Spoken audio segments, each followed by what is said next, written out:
שלום, כאן אריאל. וכאן אליאל. כולנו יודעים שיום כיפור זה יום שבו אנחנו צמים ומתפללים. ואם אתה ממש לא דתי, אולי אתה רואה סרטים, אוכל פיצה. בכל מקרה, החלטנו לצאת ולראות מה הישראלים חושבים על יום כיפור. ואתם תהיו מופתעים לדעת מה הם אומרים וגם מה התנ"ך אומר על זה, ולמה זה חשוב היום, בין אם אתה דתי או חילוני. אז בואו נדבר על זה. אז קודם כל, מה אתם עושים ביום כיפור? בעיקרון זה יום של מנוחה, יום של חשבון נפש, סתם לשבת בבית, לנוח, קצת בית כנסת גם. בעיקרון זה מה שאני עושה.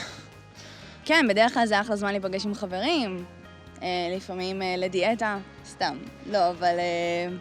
צם, מתפלל, מתוודע על העוונות, מקווה לטוב שלא לעשות עבירות. מבחינתי זה יום שבו אני עושה התבוננות פנימית ומנסה לכפר באמת על ידי העשייה הבאה שלי, בעתיד שלי, איך אני משנה את הדברים שעשיתי בשנה קודם לכן. הרבה אני לא עושה, ומשתדל לשבת בבית.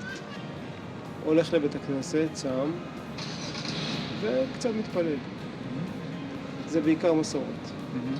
למה אתם חושבים שצריכים את יום כיפור? לא הקדשתי לזה יותר מדי מחשבה, אבל בעיקרון, בגלל שזה מסורת. כמו שאני אומר, זה מסורת. כלומר, אני חושב שאמונה זה דבר יותר פנימי, ואני לא מבטא את זה בצורה כזאת. אבל אתה יודע, ההורים שלי שם, המשפחה, האחים, אז אני הולך. יום אחד בשנה פשוט סולחים לי. זה לא שווה את זה, זה לא זה. זה לא מה שאלוהים באמת רצה. כל אחד באופן עצמאי צריך לחשב מה בדיוק הוא עושה. אני בתור מישהי שלא שומרת שבת ולא דתייה, אני חושבת שזה יום שבאמת כולם, גם דתיים, גם חילונים, מכבדים את היום הזה, למרות שאין שום חוק בישראל, לא נוסעים ברכבים, וזה מקסים בעיניי. לי אין את החוויה הזו כל שבת, אז פעם בשנה זה נחמד. בעיקרון, לדעתי המשמעות התיאוריה של היום הזה זה פשוט כאילו לעצור הכל ולהתחיל לחשוב מה עשית בסדר, מה לא. אני מנסה שכל יום מהחיים שלי יהיה יום כיפור, זאת אומרת, מבחינתי יום אחד בשנה זה לא מספיק. כל יום בחיי אני, כאילו בסוף היום אני ככה חושבת על כל היום שעבר, ובאמת באילו מקומות אני ככה נפלתי מה שנקרא, ואיך אני יכולה להתעלות ולעלות מהמקום שנפלתי בו, ובאמת להגיב ממקום גבוה יותר. ואם יש יותר שקט, אז בעצם יותר קל לך לעשות את העבודה הפנימית הזו. פתאום לעצור הכל ולהתחיל לחשוב מה אתה רוצה, נגיד, לעשות בשנה הזאת שתבוא, הרבה מחשבות, תכנונים, מה לאכול אחרי יום כיפור. כן. עשיתי משהו לא בסדר, זה באמת זמן לחשוב על זה, דברים שאין לי זמן לחשוב על זה ביום-יום. זה שאנשים בדרך כלל באמת חושבים מה אני אוכל אחרי, מתי זה כבר יוצא, וסופרים את הדקות זה משהו אחר, אבל בגדול זו המטרה. ביום כיפור אלוהים מתכוון שאנחנו נכפר על משהו בחיים שלנו, אז מה אתה חושב שזה? מעשים שלנו, אך ורק. שום דבר, מבחינתי, שום דבר לא... אני אומרת, הרבה דברים לא בשליטתנו. ממה אנחנו צריכים כפרה? צריכים הרבה. על כל העבירות שעושים. כמובן, הקדוש ברוך הוא אמר שהרבה דברים אסור לעשות. לא צריך לפרט. הרבה דברים אסור לעשות. והיות שחוטאים, והקדוש ברוך הוא אומר שזה לא שייך בלי לחטוא. אנשים שמאמינים ושומרי מצוות, בכל זאת סבורים שיש חטאים שהם עשו ביודעין או שלא ביודעין, או כל דרך אחרת, הם רוצים לנקות את עצמם לקראת השנה החדשה. זה בעצם המטרה שלהם. במילים אחרות זה בעצם לכפר על חטא, כאילו דברים רעים שאנחנו עושים. להפר את 10 הדיברות, זה נחשב חטא שצריכים כפרה עבורו? בוודאי, ממש שאלה בכלל. כן. 10 הדיברות זה בהחלט, זה משהו שכן הייתי מאוד מתחברת אליהם, כי באמת יש שם באמת חוקים של אל תעשה, כי זה הדברים המאוד מאוד בסיסיים בעצם. זה החוקים הכי בסיסיים בעיקרון. אני חילוני, אז אני בכל אופן לא אוהב את כל היותר מדי פרשנות שנתנו לדת. אנחנו לא דתיים, אבל בעיקרון אני חושב שמה שיש ב10 הדיברות זה חוקים די אוניברסליים, זה כאילו חוקים שאפילו לא קשור לדת, זה כאילו אל תרצח, אל תזה, זה נראה לי מאוד טריוויאלי לא לעשות דבר כזה. 10 הדיברות מטרתם בעצם להחזיר אותנו לאיזשהו ציר שהוא פנימי, ציר אתי. ועל כן, בוודאי שאם אני עוברת על אחד מהחטאים האלה, אני מקווה שלא, לא נראה לי שעברתי על אחד מהם בשנה האחרונה. כתוב בעשרת הדיברות לא לשקר. כמה פעמים שיקרת? מה, הרבה פעמים. תלוי איך אתה מגדיר שקר. שקר לבן די הרבה, שקר... כולם משקרים, אין מה לעשות, שלפעמים צריך, אבל בכל אופן אני נגד. זה הזמן לעשות חשבון נפש. יש לך איזה וידוי? כמה פעמים. לא יודע, לא זוכר כמה. זה, שתדע, אנחנו לא עושים את זה כדי להאשים או משהו, גם אנחנו עשינו את הדברים האלה, זה פשוט כדי לעשות בחינה ולבדוק האם אנחנו צריכים כפרה. כי בעצם, כפי שאמרנו, צריכים כפרה מהחטא, והחטא זה למשל להפר את 10 הדיברות. אני שיקרתי? כן. כל אחד יכול לקרוא לו, יכול להיות, כן? ודאי שאני קורא לפעמים שהם משקרים. היה יותר מפעם אחת. כן, גם אצלי.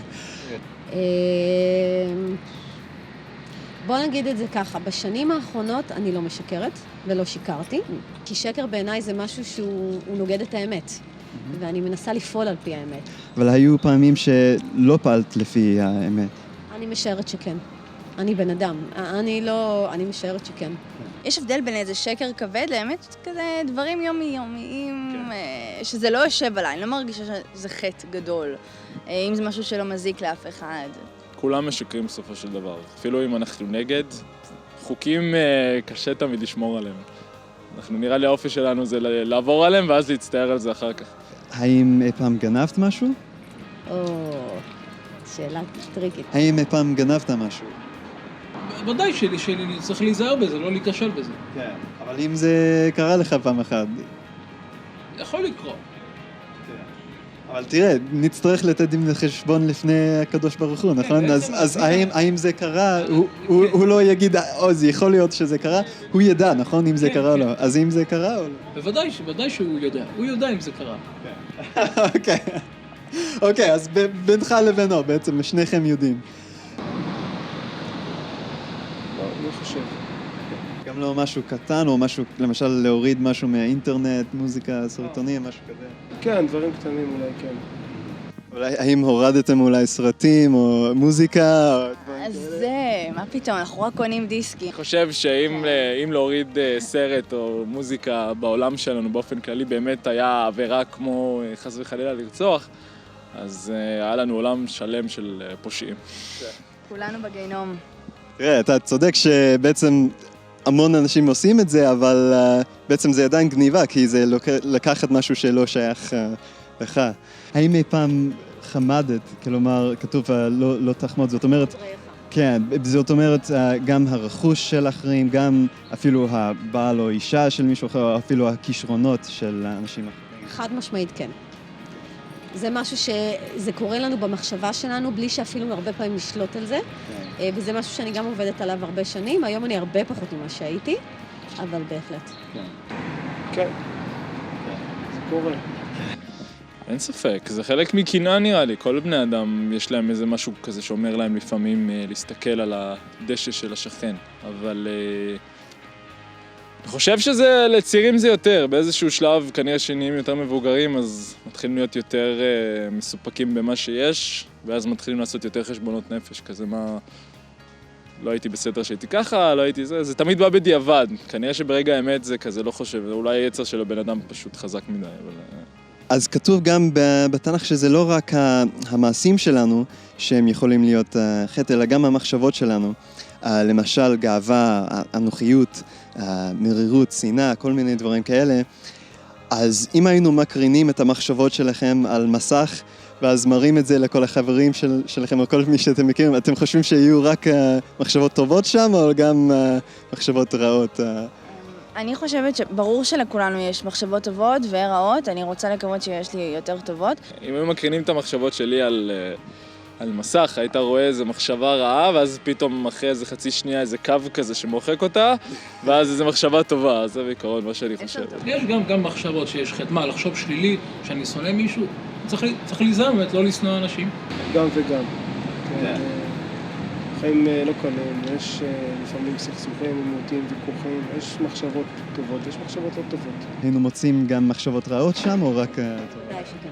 בוודאי שכן, אין לנו הרבה פעמים שליטה על המחשבות שלנו, זה אחת הבעיות של האנושות בכלל. אז כן, בהחלט. כאשר יום כיפור מתקרב, במיוחד זה זמן שאנחנו עושים חשבון נפש, וכתוב בתנ"ך שיום אחד אנחנו נצטרך לתת דין וחשבון לפני אלוהים, על כל המעשים וכל המחשבות שלנו. אז אחרי מה שעברנו עליו עכשיו, 10 הדיברות ועוד כמה דברים, אתה חושב שאתה תצא בזה לפני אלוהים זכאי, או שהשם בדברים מסוימים? אני חושבת שנצא זכאים. באמת, יש אנשים באמת פושעים רציניים, שהם בתור הרבה לפניי. אבל אני חושבת שבאמת כולם, זה טוב שיש לנו את זה במיינד, כאילו שאולי יש סיכוי שבאמת נגיע לאיזשהו בית משפט בסוף ויחליטו עליהם. גם את וגם אני שיקרנו, גנבנו, חמדנו, חשבנו מחשבות רעות על אחרים. חד משמעית כן, דרכנו עוד ארוכה עד מאוד.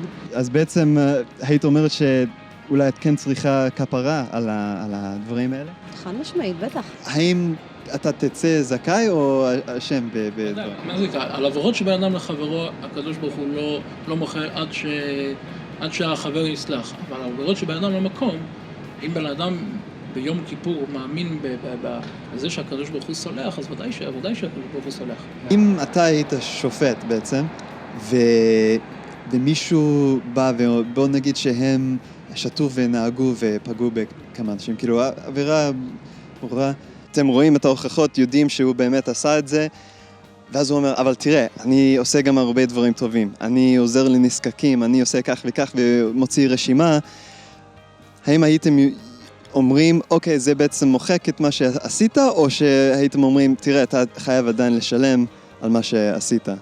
אין מחילה על דברים כאלה, לא משנה כמה בן אדם הוא טוב ולא משנה כמה הוא תורם, כולם שווים לפני החוק. קשה לי מאוד לצאת בהצהרות כמו אין מחילה. העבירה היא אותה עבירה, ולדעתי כאילו אסור להתייחס מעבר, צריך מאוד לקטע הספציפי הזה. לגבי העבירה, אם באמת עברו עבירה, אז הם צריכים לשלם עליה. לגבי מעשים טובים, אם מגיע להם גמול, הם יקבלו אותו. האיזון של הכל ביחד צריך להגיד מה הם צריכים לקבל. למעשים שלנו יש הדים ודברים צריכים לבוא על נושם, ובעונש הזה הוא יכול ללמוד הרבה. זאת אומרת שיש מטרה לעונש הזה שהוא אמור לקבל. אם אתם עומדים לפני אלוהים, והוא ראה את כל העבירות הספציפיות שעשיתם, ואז אתם אומרים, אבל רגע, עשיתי גם דברים טובים. יש הרבה אנשים יותר גורמים ממני, ואני מסכים עם זה, אני רואה מכם פשוט שאתם לא כאלה רצחנים, אחרת אני הייתי רץ מכאן. אבל עדיין, הוא ראה את העבירות שאתם עשיתם, אז אתם חושבים שהוא פשוט ימחוק את כל אלה בגלל המעשים הטובים, או שהוא צריך עדיין להתייחס לעבירות עצמם? כשאתה מציג את זה ככה, אין מה לעשות, כשזה נוגע לעצמך, אז אתה תמיד תבקש, נגיד אם עשית משהו, אתה תבקש רחמים, ואתה תראה כמה אתה טוב, ותראה כמה כאילו מעדת. אז איך אתה חושב שאלוהים יתייחס לזה? שצריכים לקבל עונש על הדברים הרעים? לא. אני מעדיף כאילו לדבוק בגישה הצדקנית יותר, שכאילו אין מה לעשות. אם עשית משהו שהוא לא בסדר, אתה חייב לקחת אחריות. הסטנדרטים שלנו, אנחנו רואים, הם לא כזה רעים, כי גם אני עושה דברים כאלה, אבל הסטנדרט של אלוהים הוא קדוש וטהור לגמרי, וכל פעם שהוא רואה חטא בנו זה משהו נוראי, ושהוא לא יכול להיות בנוכחות של חטא. זה קצת כמו רעל בשבילו. אם אתה תכניס קצת רעל לתוך עוגה, זה לא משנה אם זה רק 2% או 5%, זה עדיין יותר מדי בשבילו לקבל את כאילו החיים שלנו, כי אם זה היה נחשב כעוגה. וכתוב גם ביחזקאל 18 פסוק 4, כי הנפש החוטאת תמות. כלומר, מה שמגיע לנו בסוף זה מוות. כתוב גם בדניאל י"ב וישעיה 66, שמה שמגיע לנו לאלה שחוטאים בסוף, זה סבל נצחי. ואני יודע, שוב, זה נשמע כבד לנו, אבל אלוהים יש לו סטנדרטים הרבה מעבר למה שיש לנו. כתוב בדניאל י"ב פסוק 2, שאנחנו נקום ביום האחרון, וחלק ילכו לחיי עולם, וחלק לדיראון וחרפה עולם. וכתוב שרק אלה שהם נחשבים מוצדקים לפני אלוהים יצאו לחיי עולם. הבעיה היא שכתוב גם שאחרי שעוברים על כל הרשימה של החוקים, כתוב גם שאין מישהו שיכול לחיות לפי כולם.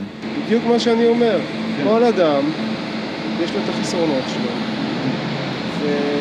ואין בן אדם מושלם. אז אם ככה, לפי ההגדרה הזאת, אף אחד לא מגיע לגן עדן. האם אתם תצאו לגן עדן, או שכאילו אשמים ושמגיע לכם העונש? אני לא חושב שעשיתי חטאים יותר מדי, באופן כללי. לא עברתי על עשרת הדיברות באופן גורף. אבל אמרנו כרגע ששיקרת וגנבת וחמדת, כל אלה מעשרת הדיברות. אבל זה לא הדברים נראה לי ממש קריטיים. אבל אתה יודע מה, אם זה באמת גורף, אז אני אקבל את העונש שלי. אני מאוד מאוד קשה לי בכלל עם התפיסה הזו של שחור לבן. לא, אני עדיין חושבת שלא מגיע לי סבל נצחי. מי בעצם מחליט בסוף מה הסטנדרטים ולמה מגיע, מה... לא אנחנו. לא, הוא. לא אנחנו. אז אולי כדאי לבדוק מה שהוא אמר. זה בדיוק הגישה של אלוהים, שהוא אומר שכל דבר שאנחנו עושים חייב להיות משפט על זה, אבל יש דרך לצאת מזה ולקבל רחמים. זה חשוב לנו במיוחד לפני יום כיפור, שנראה, וואו, זה מה שעשרת הדיברות אומרים, וואו, אני נפלתי בהרבה מהם, וואו, זה מה שמגיע לי לפי התנ"ך. אבל יש צד אחר שאת צודקת לגמרי, שזה הרחמים של אלוהים. כי הוא לא רק שופט צדיק, הוא כן צדיק והוא כן שופט, אבל הוא גם אבא שאוהב אותנו. והוא רוצה מערכת יחסים איתנו, ואני חושב שאת יכולה להתחבר לזה ממה שאמרת עד כה. בגלל הרחמים שלו, הוא נתן לנו מערכת הקורבנות בתורה, והיו שם שני תנאים כדי לקבל כפרה מהחטאים שלנו. אחד זה חזרה בתשובה אמיתית, וזאת לא אומרת להפוך להיות דתי, זאת אומרת פשוט להצטער מכל הלב ולרצות להשתנות. והתנאי השני זה שיהיה קורבן שבעצם ייקח את החטאים שלנו. בויקרא י"ז פסוק 11 כתוב כי אדם הוא בנפש יכפר. אם אתה זוכר, במהלך כל התורה אלוהים נתן את מערכת הקורבנות, שבו היו מביאים את הקורבן והדם שלו היה דווקא בעצם מחליף אותנו. אנחנו היינו אמורים למות, והיו בעצם אפילו שמים את הידיים שלנו על הקורבן ומעבירים את החטא שלנו עליו, כשהוא בעצם ייקח את החטא שלנו, כשאנחנו לא נצטרך לשלם על אותו עבירות שעשינו. ואלוהים אמר שזה מה שנותן לנו כפרה. האם יש קורבן בשבילכם ביום כיפור הקרוב שיכול בעצם לקחת את החטאים שלכם ולתת לכם כפרה? לא, אין אחד. אני חושב שזה עניין רק מחשבתי וזהו. לא חושב שצריך באמת משהו פיזי. כי אין קורבנות, אין בית המקדש, אין קורבנות. בפירוש לא. הזמנים השתנו. קודם כל, מאז שבית המקדש נחרב, אין יותר הקרבת קורבנות. הקורבן זה מה שאנחנו עושים ביום כיפור, שאנחנו מעצבים את עצמנו, מריבים את עצמנו, מונעים מעצמנו כל מיני דברים. זה הקורבן. יש לנו הרבה דעות ועניינים שאנחנו חושבים על אלוהים ואיך הוא ייתן לנו כפרה ומה הוא יעשה, אבל בעצם שום דבר ממה שאנחנו חושבים לא ישנה את מה שהוא באמת כבר קבע. ודרך אגב, כל הפסוקים שאני ציטטתי, יש גם רבנים שהסכימו עם הפירוש הזה, שתדע שזה לא רק פירוש אישי או משהו. אז אתה יודע שבעצם כתוב בהושע וגם בדניאל, שהיום יבוא שלא יהיו קורבנות, שהם יופסקו, וכתוב בדניאל ט' שלפני שזה יקרה, אלוהים ישלח את המשיח, ושהוא יהפוך להיות הקורבן. כתוב... המשיח יהיה הקורבן? זה מה שכתוב בישעיה נ"ג, שאנחנו נעשה אותו לאשם. לא, לא ידעו. אוקיי. האם קראת ישעיה נ"ג? לא. אז בעצם באותו פרק כתוב שאנחנו נעשה את המשיח קורבן? שהוא יהפוך להיות אשם. וכפי שאתה יודע, אשם זה הקורבן שמכפר על חטא, שזה בדיוק מה שחסר לנו היום, נכון? כי אתה אמרת שאין קורבנות, את האשם. כן. אלוהים נתן לנו כמה נבואות, די הרבה נבואות בתנ"ך, מאוד ספציפיות על מי המשיח יהיה ומה הוא יעשה, כדי שנוכל לזהות אותו. והרבה אנשים בארץ בעצם אף פעם לא בדקו מה באמת כתוב על המשיח. אז למשל כתוב בדניאל ט' שהוא יבוא לפני חורבן בית המקדש השני. מה זאת אומרת שהוא יצטרך לבוא לפני חורבן בית המקדש? כן. לא. זה מה שכתוב בדניאל ט'. לפני 2000 שנה. הוא צריך לפעול לבני בניין בית המקדש, הוא צריך לבנות את בית המקדש. אבל כתוב בדניאל ט' שהוא יבוא לפני חורבן בית המקדש השני. חורבן בית המקדש השני זה היה לפני 2000 שנה. נכון, אז זה מה שכתוב בדניאל ט'. טוב, לא יודע. אוקיי, אז אפשר לבדוק את זה אחר כך. זה פסוקים 24 עד 26, אם תרצה לבדוק. אתם יודעים מתי זה קרה? שנת 72 נראה לי לפני הספירה, אחרי הספירה. או 73. 70. 70, סליחה. ממש קרוב, כן. עשנו אותו בעצם. מדובר בכמה אירועים, והאחרון זה, רש"י אומר אפילו, שזה חורבן בית המקדש. והאירוע שלפני זה, זה שהמשיח יבוא והוא ייכרת ואין לו.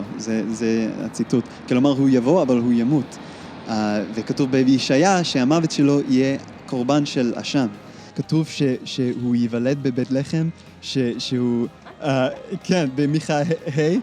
זה לא כתוב. זה הנוצרים אומרים על המשיח שלהם. אתה רוצה לראות ביחד מיכה ה'? זה הנוצרים אומרים על המשיח שלהם שהוא נולד בבית לחם. אבל מה כתוב במיכה ה'? אתה יודע? וכתוב שהוא יסבול במקומנו, שרוב העם שלנו נדחה אותו, אבל שהרבה גויים יקבלו אותו, ודרכו הם יכירו את אלוהי ישראל. אחרי זה הוא גם אמר שהמשיח יבוא משושלת של דוד המלך, זה משהו יותר מוכר בקרב עמנו, וכתוב גם בישעיה נ"ג שהוא יסבול וימות עבור החטאים שלנו. אבל למרות שהוא ימות, כתוב, מיד אחרי זה כתוב, הוא יאריך ימים. איך אתם חושבים שמישהו יכול למות ואז הוא יאריך ימים? לא יודע. אז זה רק כאילו 5 או 6 נבואות, זה נשמע מוכר, נשמע שמישהו אולי הגשים את זה בהיסטוריה? ישו שלנו. לא שלנו, אבל הוא ללא ספק עונה על כל עונה על כל מה שזה. ישו. ישו אמר דברים מאוד יפים. כן, ובעצם, אם מסתכלים על כל הנבואות האלה, אלה שהזכרתי ויש עוד רבות אחרות, הוא הגשים אותם. אז בעצם אתם צודקים שקוראים לו דרך אגב ישוע, זה השם המקורי שלו, שישוע באמת, הוא בא לפני 70 לספירה, הוא נולד בבית לחם, הוא בא ורוב העם שלנו דחו אותו, הגויים קיבלו אותו במיליארדים אפילו, הוא סבל ומת, ובסוף יש ובסוף יש דרכו את הכפרה ולא צריכים עוד קורבנות. נכון שישוע, יש לו 2 מיליארד או יותר מאמינים, וזה אומר שזו הצלחה בקנה מידה, כאילו לא היה דבר כזה ביהדות או באמונה אחרת, וברור שהיה בו משהו שגרם להצלחה הזאת. יהושע היה אבטר, מהבחינה הפילוסופית הוא היה אבטר, זאת אומרת שהוא היה כן סוג של משיח שחושבים על זה. הוא בא בעצם להגשים חזון, הוא בא בעצם את הדת, להביא דת, בעצם לחדש את הדת, את המוסר, את מה שעבד. לא לחדש אותה, אלא לרענן אותה, לעשות ממנה מה שהיא נכונה יותר. ומבחינתי אנחנו מחכים לעוד אבטר, יכול להיות שזה יהיה ישו, אני לא יודעת. אבל אנחנו מחכים לו, אין ספק. ישו השאיר אחריו, אמנם הוא מת, אבל הוא השאיר אחריו חתיכת מורשת. יצר דת חדשה לחלוטין. באמת, מי שמאמינים אחריו, הפכו לנוצרים, נצרו, ויש אותנו. בעצם כל ישוע עצמו היה יהודי, כל התלמידים שלו היו יהודים, הם חגגו את החגים, הם שמרו את המצוות, עשרות אלפי יהודים כן האמינו, למרות שעדיין הרוב דחו אותו בהתחלה בארץ, אבל אז הם התחילו להפיץ את הבשורה ברחבי העולם, במיוחד בכיוון של רומא, והרבה גויים התחילו להאמין בו, ומה שקרה רק 300 שנים לאחר מכן, קם קיסר ברומא בשם קונסטנטין, שהוא הפך את האמונה בישוע לאמונה, כאילו דת... הרשמית של האימפריה הרומית, כן. בדיוק, כן, אתה מכיר את זה. וזה הפך את זה להיות משהו יותר פוליטית, כי הוא היה קיסר והוא התערב בעניינים של אמונה, ובעצם הוא עצמו גם היה, קונסטנטין, היה אנטישמי.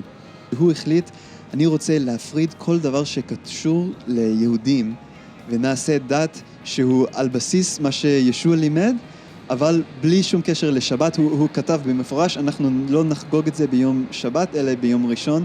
הוא אמר, אנחנו נפריד בין פסח, לא נעשה פסח, למרות שזה בתנ"ך וישוע גם חגג את זה, אנחנו נחגוג פסחה. והוא עושה עוד כמה שינויים כאלה. אבל בעצם, אם מסתכלים על המקור, ישוע עצמו, הוא היה יהודי לכל דבר שענה על כל הדרישות להיות המשיח. האמת ששמעתי הרבה על יהודים משיחים, ותמיד לא הבנתי, ותמיד רציתי לפגוש אחד כדי לשאול אותו. מאוד. כתוב בישעיה נ"ג, פסוק 5 ו-6, והוא מחולל מפשענו, מדוכא מעוונותינו, מוסר שלומנו עליו, ובחברתו נרפא לנו. כולנו כצאן טעינו, איש לדרכו פנינו, ואדוני הפגיע בו את עוון כולנו. כלומר, למרות שאנחנו טעינו, אנחנו סתרנו מהדרך הנכונה, המשיח יבוא, כתוב שהוא יבוא, והוא יגיד, אני אקח את המקום של נתנאלה, אני אקח את המקום של כולם, ואני אסבול ואמות, למרות שהיה מגיע להם את העונש הזה, אני אעשה את זה במקומם. זה אהבה מדהימה, ואני יכול גם להגיד באופן אישי פשוט שזה משהו ששינה את החיים שלי, אחרי שהבנתי שישוע עשה את זה בשבילי. החטא שלנו מפריד אותנו מאלוהים, כי הוא קדוש, אבל אם אנחנו מקבלים את הסליחה והכפרה של אלוהים, אז יכול להיות לנו מערכת יחסים איתו, וזה מה שקרה לי, שהחיים שלי השתנו לגמרי מאז שקיבלתי את ישוע. אז שמענו הרבה דעות של אנשים, מה הם חושבים על יום כיפור. גם ראינו מה התנ"ך מדבר על היום הזה. אז מה אתה או את תעשו לגבי זה? האם אתה או את ללא חטא, או כמו שאר החבר'ה, כן הפרתם את מצוות אלוהים? כתוב בתנ"ך שהעונש, מה שמגיע לנו עבור החטא שלנו, זה הפרדה מאלוהים, מוות וסבל נצחי. אבל אלוהים אהב אותנו כל כך, והוא הכין דרך לקבל כפרה, וזה דרך חזרה בתשובה אמיתית, ודם של קורבן, והתחייבות ללכת בדרכי אלוהים. אלוהים הבטיח שהוא יביא משיח, שיהיה עשה התמים הזה, הקורבן המושלם הזה. וישוע, כשהוא הגיע, הוא הגשים כל כך הרבה נבואות בתנ"ך, שמדברות שהמשיח צריך לבוא ולסבול ולמות במקומנו עבור החטאים שלנו. אבל לא רק זה, אלא ש500 ישראלים ראו את ישוע חי אחרי שהוא מת. בדיוק כמו שמנובא על המשיח, ישוע לא נשאר בקבר. יכול להיות ששמעתם דברים שונים על ישוע, על מה שהוא אמר ומה שהוא עשה, אבל האם אי פעם בדקתם את זה לעומק בעצמכם? אנחנו ועוד 500,000 יהודים כן עשינו את זה, וזה שינה את הכל על חיינו. ואני רוצה להזמין אתכם להיכנס לאתר שלנו מדברים.org.il ולצפות בסיפורי חיים של הרבה ישראלים שפגשו את המשיח שלהם. אנחנו גם נשמח לשמוע מכם ולראות מה אתם חושבים על כל זה. אז בואו נדבר על זה.